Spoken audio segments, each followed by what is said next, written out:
Na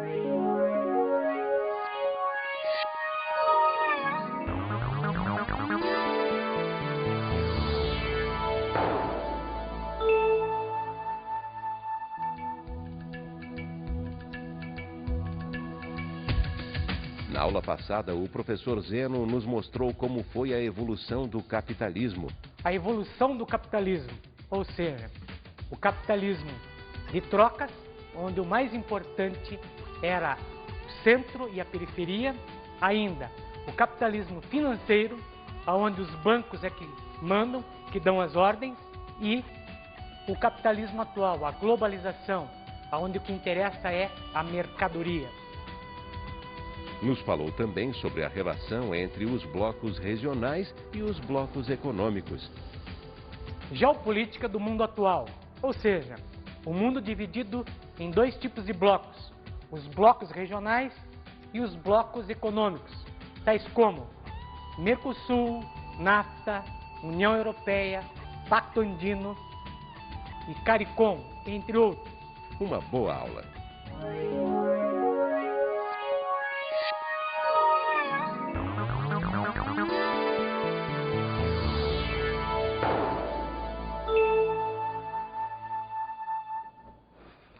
Olá pessoal, tudo bem? Nossa aula de hoje vai ser a geopolítica e a cartografia, ou seja, vamos discutir principalmente a construção do espaço geográfico, tendo como referência a ideia de geopolítica e a ideia de cartografia. Para que espaço geográfico? O que é espaço geográfico? O espaço geográfico pressupõe a relação entre o homem, a sociedade e o meio natural, ou seja, quais são os elementos que compõem o espaço geográfico. Vamos ilustrar o espaço geográfico com alguns elementos que nós conhecemos, por exemplo, forma e conteúdo. Um exemplo prático, eu tenho uma taça, a forma, o vinho que vai dentro, o conteúdo. O espaço geográfico é a mesma coisa. O espaço geográfico é a forma e tem um conteúdo. Qual é esse conteúdo? Esse conteúdo é composto por elementos naturais e elementos humanos. Elementos naturais, solo, relevo, hidrografia, atmosfera, todos esses elementos relacionando-se entre si. E o homem e sua ação sobre esses elementos naturais, ou seja, a ação do homem nesse espaço, constitui aí sim o que nós chamamos de espaço geográfico. Então vamos repetir que esse espaço é composto por vários elementos, agora num conceito mais interativo, porque senão a gente vai pensar que os elementos como água, solo, se bastam por si só. E não é verdade. Quais são esses elementos num conceito mais amplo, ou seja, mais científico e menos do senso comum que nós estamos acostumados no dia a dia a falar. Então vamos ver. Paisagem. Paisagem está contida no espaço geográfico. Região também está contida. O próprio lugar, conceito de lugar, tá? Já vamos discutir isso. Território. Território também está contido no espaço. O poder. E a cultura como um elemento humano, né, que está posto em toda nessa interação entre homem e natureza. Paisagem. Paisagem, ou seja, tecnicamente é aquilo que a nossa vista alcança. Exemplo, quando você olha para uma janela, o que você bateu o olho é uma paisagem. Então esse é o conceito de paisagem. Aqueles elementos que compõem aquele quadro visto a partir da janela. Vamos pensar região. Região é uma pequena porção do espaço geográfico. Ou seja, a região metropolitana de uma cidade, o núcleo, né, da metrópole, o centro urbano, por exemplo, é uma região, o bairro é uma outra região. E o conceito de lugar? O lugar é o lugar onde você está agora, por exemplo, é um conceito de lugar. A sua sala de aula, esse ambiente em qual estamos interagindo, eu aqui, vocês aí, é um lugar. Aqui é um lugar e aí é outro. Então o conceito de lugar é aquele momentâneo, aquele que ocupamos no exato momento. Bom, poder, território já é uma questão mais complicada que nós vamos diluir ao longo da aula. E cultura? Cultura seria a soma de todos esses elementos interagindo entre o homem e a natureza, na busca da constituição desse espaço geográfico. Agora, historicamente, sempre o espaço geográfico, desde a antiguidade, era um saber sobre o lugar, sobre sua posição na superfície terrestre. Sempre foi conhecimento, poder. Exemplo, Egito Antigo.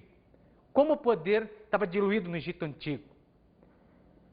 Conhecendo as cheias do rio, ou seja, o limite territorial onde a água depositava o seu sedimento, a sua camada orgânica, fertilizava aquela área. Portanto, se a cheia era grande, o limite da margem era maior dessa fertilização.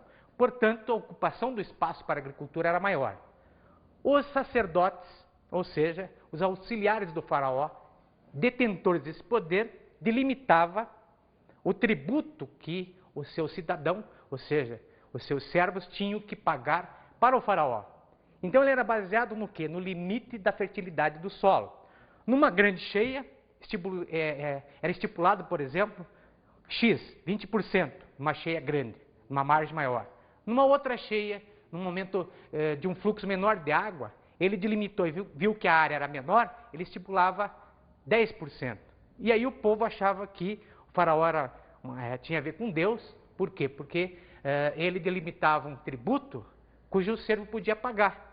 No ano passado foi 20% e não me fez falta. Esse ano o faraó foi justo, nos deu um tributo de 10% e vejam só, se eu tivesse que pagar 20% eu ia passar fome.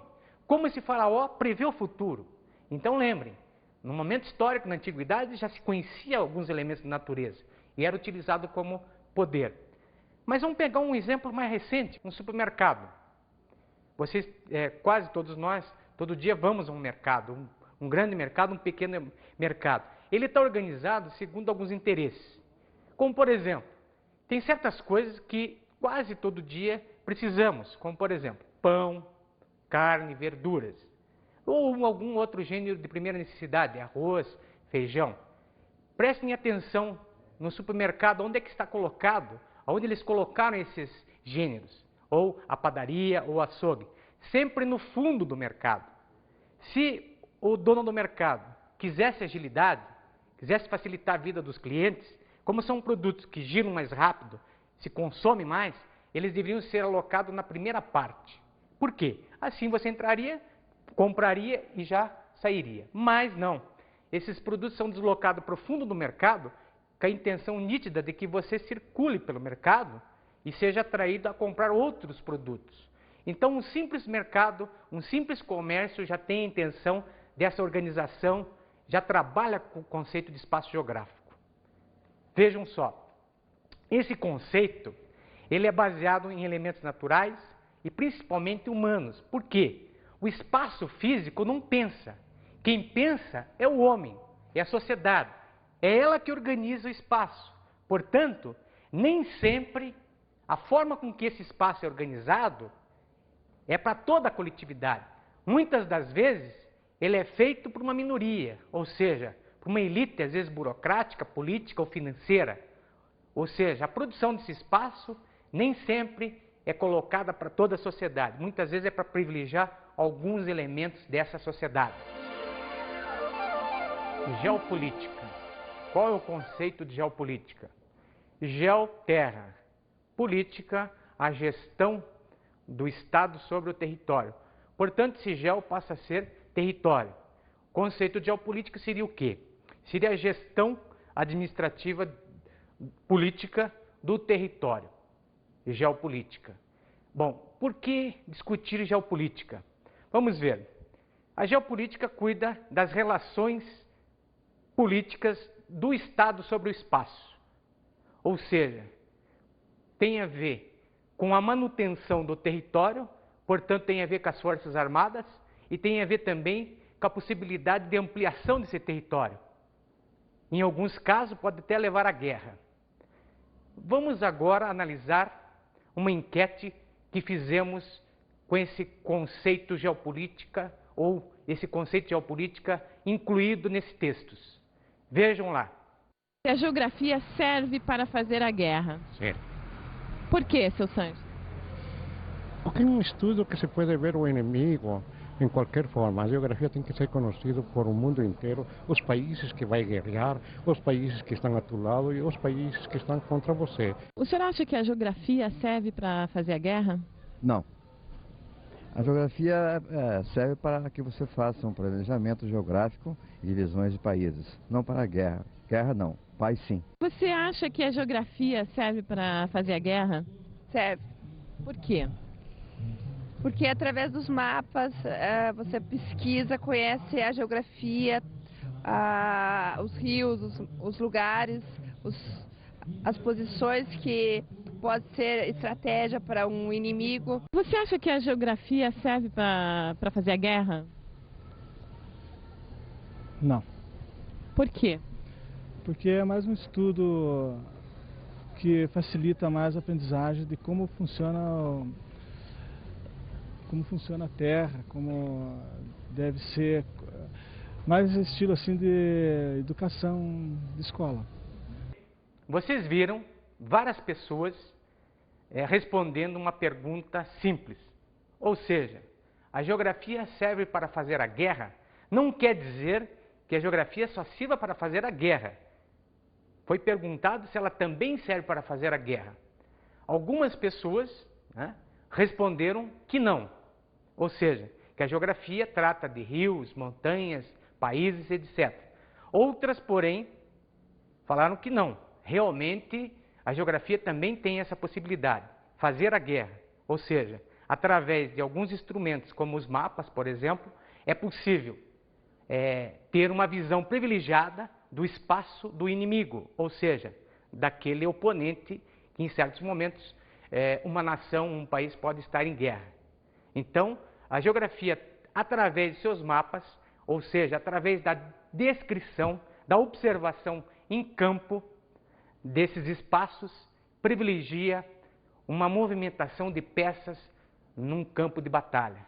Por isso, a geografia também serve para fazer a guerra.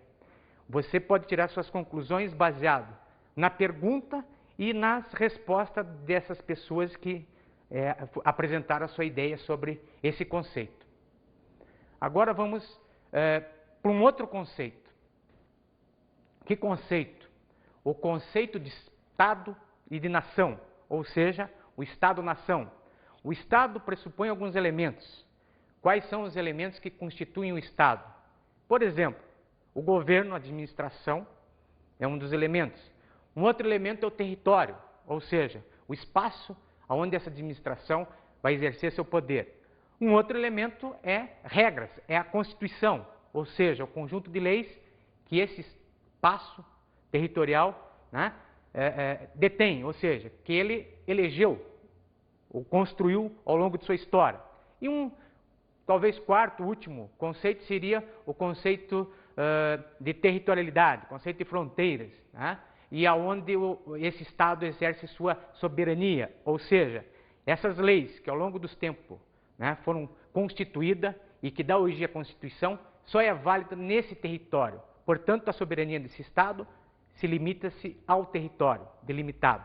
E o conceito de nação seria o povo, seria a cultura, seria o elemento cultural que dá vida a esse Estado. Agora, afirmar que a geografia serve, a princípio, para fazer a guerra, não implica afirmar que ela só serve para realizar operações militares. Ela serve também para organizar os territórios, não somente como estratégia de deslocamento de tropas contra este ou aquele adversário, mas também para melhor controlar os homens sobre o território nacional, onde o Estado exerce sua autoridade. A geografia é um saber estratégico, diretamente ligada a um conjunto de políticas e de práticas militares, e não só práticas, que exigem um conjunto articulado de informações extremamente variadas. esse é um conceito tirado do livro do Yves Lacoste, A Geografia Serve Antes de Mais Nada para Fazer a Guerra, geógrafo francês. Agora, iremos, para ilustrar essa discussão toda de geopolítica, os conceitos, a leitura do texto do Lacoste, eu gostaria que vocês prestassem atenção na sequência desse filme, O Show de Truman.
Esse filme que acabamos de ver pressupõe o quê?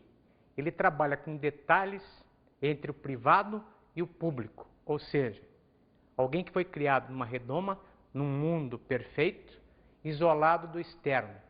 Vocês tiveram vários momentos desses trechos percebendo essa ideia, né, do privado e do público, ou seja, né, aquilo que poderia acontecer na sua casa, de repente ser filmado e passar, quer dizer, estar direto ao vivo por satélite para o mundo todo. Quer dizer, é complicado. Então essa relação de temporalidade, essa ideia de dentro, de fora, todos esses conceitos que discutimos de planejamento, de poder, eles estão presentes nas cenas do filme. Para ilustrar melhor, eu vou conceituar com vocês a ideia de fronteira. Qual é a ideia de fronteira? A fronteira tem a ver com a fronte, ou seja, a testa. Como assim a testa? Se você for ao dicionário, procurar a origem da palavra, a etimologia, você vai descobrir que vem de fronte. Ou seja, o que é o fronte? O fronte é o fronte da guerra. É aonde terminou a batalha, ou seja, o limite da conquista territorial. Então você vai dizer, bom, então as fronteiras são constituídas a partir da guerra? Exatamente. Quase sempre, com raras exceções, a fronteira é o limite da batalha. Por isso o nome fronte. A testa, aonde está ocorrendo a batalha, o limite da conquista. Ali é o limite territorial. Então esse é o conceito de fronteira. Mas a fronteira serve para quê? Qual é a necessidade dessa fronteira? Então vamos ver. A fronteira tem a ver com o poder.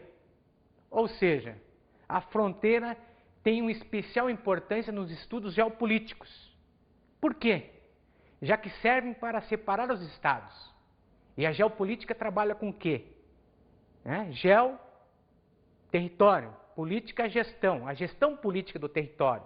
Isso pode, por exemplo, nos levar a indagar a questão da Segunda Guerra Mundial, onde a Alemanha tinha como argumento que seu espaço, seu território era pequeno e que para um país se desenvolver, ser grande, potencialmente, necessitava de mais espaço, de maior apropriação de território.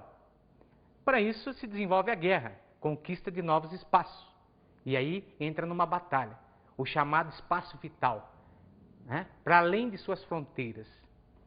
Essa conquista espacial, segundo eles, iria dar uma sustentação para um Estado grande.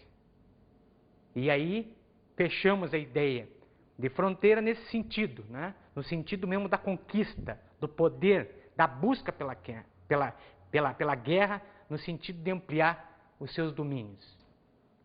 Agora, para ilustrar esses conceitos, vamos chamar uma enquete cuja ideia é buscar o conceito de historicidade das nações, ou seja, existe nações? Vamos à enquete. Você acha que o povo italiano existe? Existe, e entre eles tem rivalidades, porque lá dentro da Itália tem 49 dialetos. Então, o norte com o sul tem seus atritos. E até aqui, com os descendentes da Itália, quem veio para cá, quem está em Santa Catarina, é diferente dos nossos italianos do Paraná, com Rio Grande do Sul. Já é outro tipo de italiano. O senhor acha que o povo espanhol existe? Existe. Agora, os tradicionais espanhóis estão no interior de Barcelona, sabe? Não na capital. Sabe? Então você vê em Espanha muitos lugares bonitos, muitos lugares catarinenses, onde tem suas tradições atuais. Hasta agora tem as tradições deles. Vamos comentar um pouco essas entrevistas. E para você, existe o alemão? Existe o italiano? Vamos pensar no sentido do conceito de Estado-nação. Vejam só, onde era a Alemanha, ou seja, onde se constituiu o Estado alemão, existiam várias nacionalidades, ou seja, várias nações. Por isso a ideia de Estado-nação, ou seja, um Estado político, mas várias nacionalidades, ou seja, línguas, costumes e tradições diferentes. Por isso a brincadeirinha, existe o alemão? Se você vai num determinado espaço físico da Alemanha, não. Por exemplo, se você for a Munique, na antiga Baviera, os traços culturais, inclusive os traços linguísticos, são diferentes. E eles se entendem como bávaros, não como alemães. Eles são bávaros alemães. Primeiro a nacionalidade, depois o Estado. Se você vai para um outro trecho da Alemanha, você pergunta, você é alemão? Ele diz, não, eu sou prussiano. Ou seja, eu sou prussiano-alemão. Então, vemos que, mesmo nos dias de hoje, existe muito forte essa ideia de nacionalidade. Isso serve para Itália, né? Vários pontos da Itália são diferentes, né? Um do outro, pela língua, pelos traços culturais, pela ocupação dos espaços, ou pela Espanha. Você tem nitidamente hoje o conflito, por exemplo, que está sempre nos meios de comunicação do ETA, né? O Exército Basco de Libertação, que quer uma nacionalidade, que é um território que seja basco e não espanhol. Se você vai para Barcelona, você entra em algum site de alguma universidade ou pega algum texto que vem de Barcelona, ele não está em espanhol, ele está em catalão. Então há ainda na Europa muito forte essa ideia de nacionalidade, de nação. Para ilustrar mais ainda, vamos mostrar uma sequência de mapas para vocês. Esses mapas que aparecerão agora, que você vai ver na sequência, são os mapas da Alemanha, do Estado alemão, durante o século XX. É interessante que você veja que, no início do século, a Alemanha tinha uma configuração, uma fronteira, e que, logo depois da Primeira Guerra Mundial, ela vai ter uma outra configuração. Logo a seguir, ela passa por um enxugamento, resultado da Primeira Guerra Mundial. A Polônia, por exemplo, aumenta, há uma modificação territorial em alguns estados próximos à Alemanha.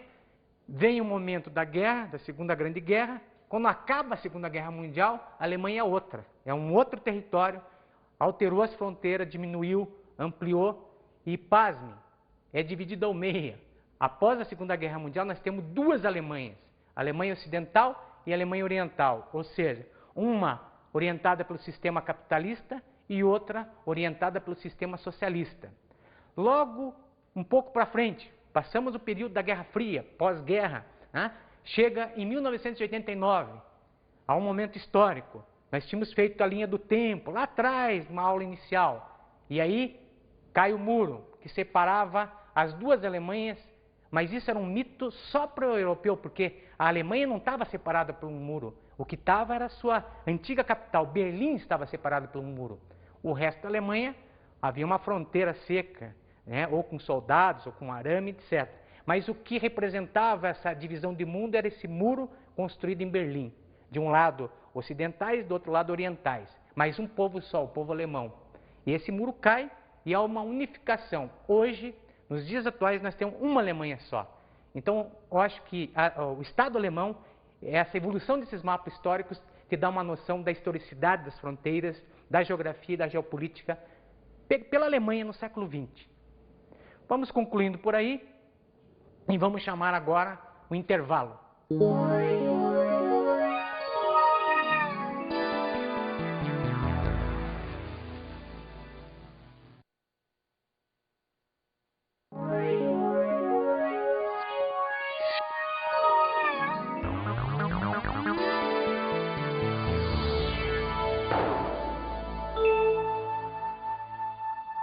Agora vamos dar sequência à discussão da representação gráfica da Terra. O que é representar a Terra? Tornar presente. Quando começa isso? De que forma chega até você algumas imagens, algumas ideias? Vamos ver através de outros exemplos e de ideias que irão aparecer na tela enquanto eu vou explicar o conceito. Vejam só. Representação gráfica da Terra é tornar presente. Tornar presente o quê? Quando que surge a ideia de fazer mapas, representar a Terra? Surge durante as grandes navegações. Por quê? Porque naquele momento era preciso tornar presente as terras que estavam longe para quem? Para o dono, para o rei. Aí a necessidade de representar. Essa representação era feita de duas formas. Uma para o rei, com todos os recursos, com todas as informações, e para o povo. Outra para o mundo exterior. Veja nessas imagens que irão aparecer como que era essa representação. Um momento interno parecia um paraíso. Preste atenção na imagem. E quando era para mostrar essa terra para os vizinhos, era mostrada com monstros, com dragões. Ou seja, não vem aqui que é perigoso. Duas ideias de mapa. Então veja bem, o espelho do mundo visto por os olhos dos quais você confia. Quais olhos? Em quem você confia? Para finalizar, vamos chamar Um Dia de Fúria, um trecho desse filme para ilustrar o que nós estamos construindo agora e o que vai vir a seguir. Vamos a esse trecho do filme.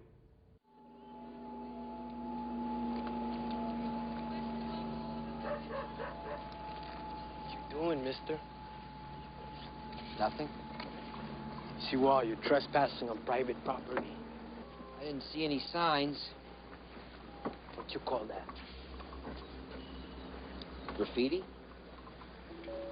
He can't read it, man. I'll read it for you. It says this is fucking private property. No fucking trespassing. We're having a territorial dispute. I mean, I've wandered into your pissing ground or whatever the damn thing is, and you've taken offense with my presence, and I can understand that. I mean, I wouldn't want any people in my backyard either. This is your home, and your home is your home, and I respect that. So, if you would just back up a step or two, I'll take my problems elsewhere. Okay? Bem, vocês viram, através do trecho do filme, pequenos trechos, em sequência, a discussão entre territorialidade, exclusão e inclusão, ou seja, discussão de ponto de vista. Agora, para ilustrar mais ainda o conceito, e você construir ele de forma legal, que fique e que você possa aproveitá-lo para o futuro, vamos construir junto com a ideia de cartografia, como construir mapas.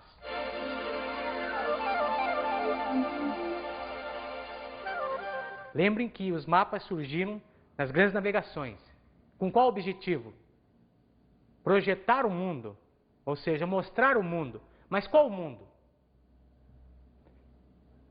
Sempre que se fala em mundo, pensa-se na janela que está mostrando esse mundo. Pode ser o vídeo, mas pode ser jornais.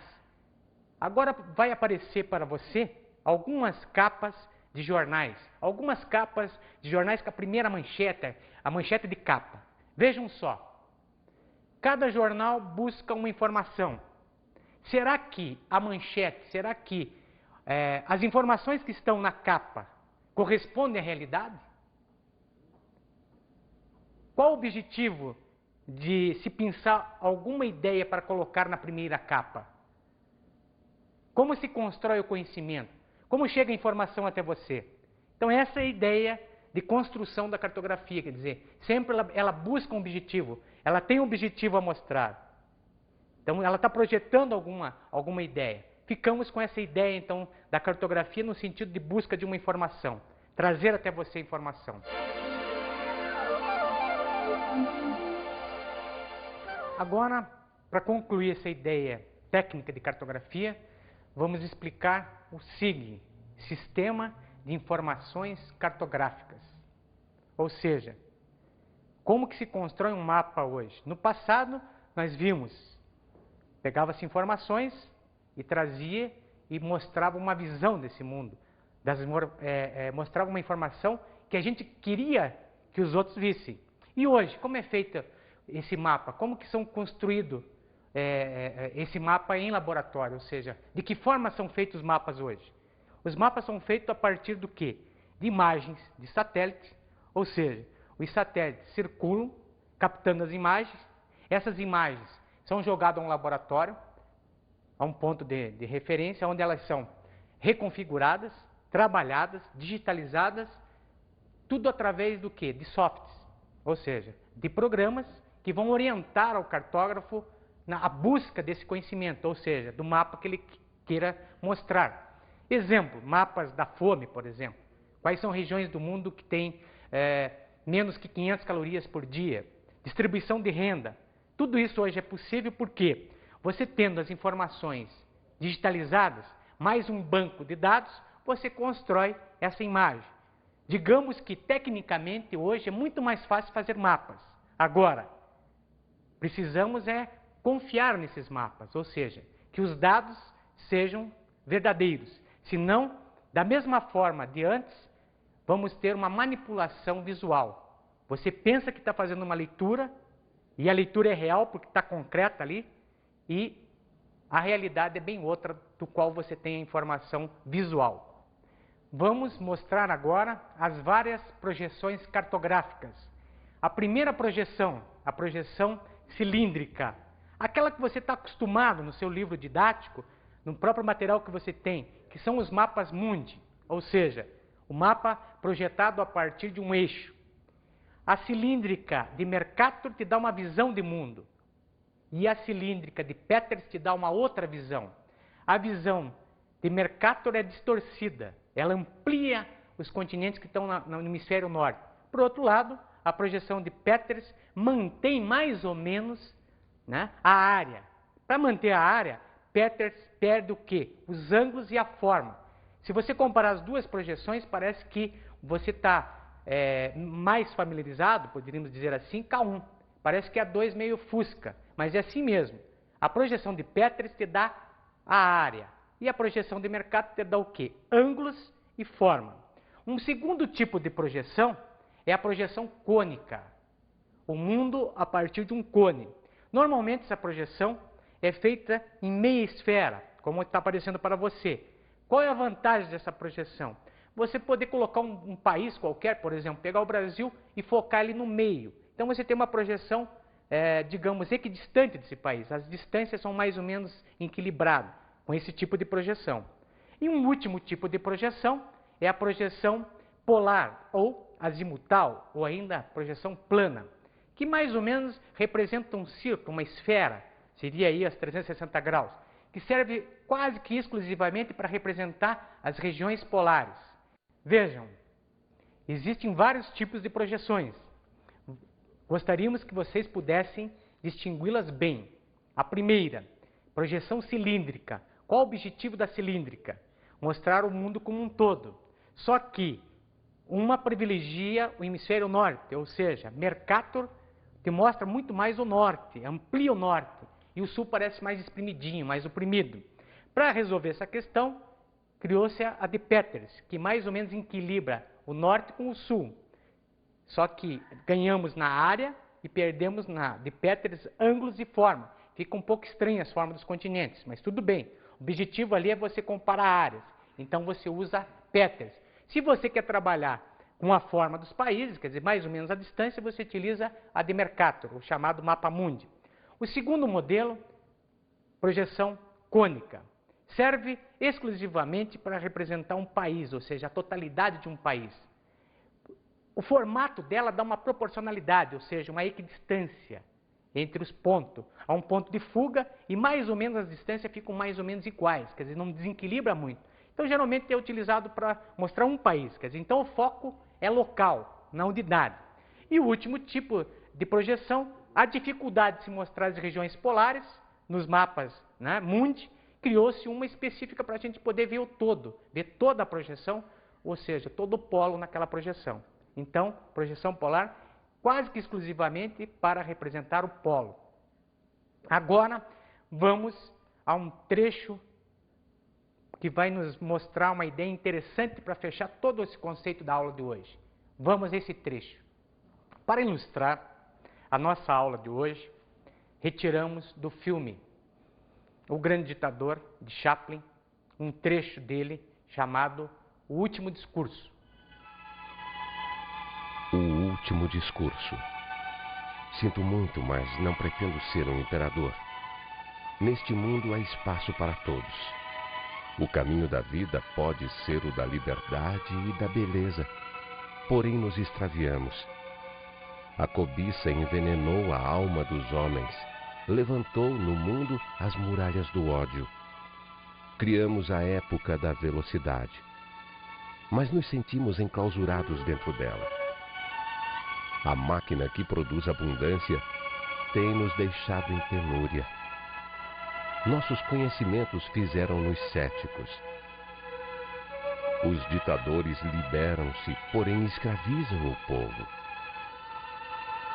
Lutemos agora para libertar o mundo, abater as fronteiras nacionais, dar fim à ganância, ao ódio e à prepotência.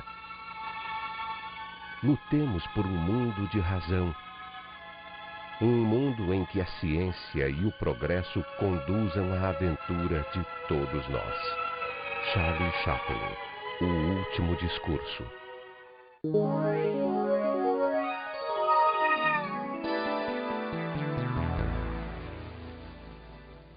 Nossa dica hoje é utilizar esse instrumento, Atlas Geográfico. Por quê? Porque nele está contido os diversos tipos de mapas que nós estudamos hoje, além de te dar outras visões sobre o mundo. Procure ter sempre um atlas à sua mão.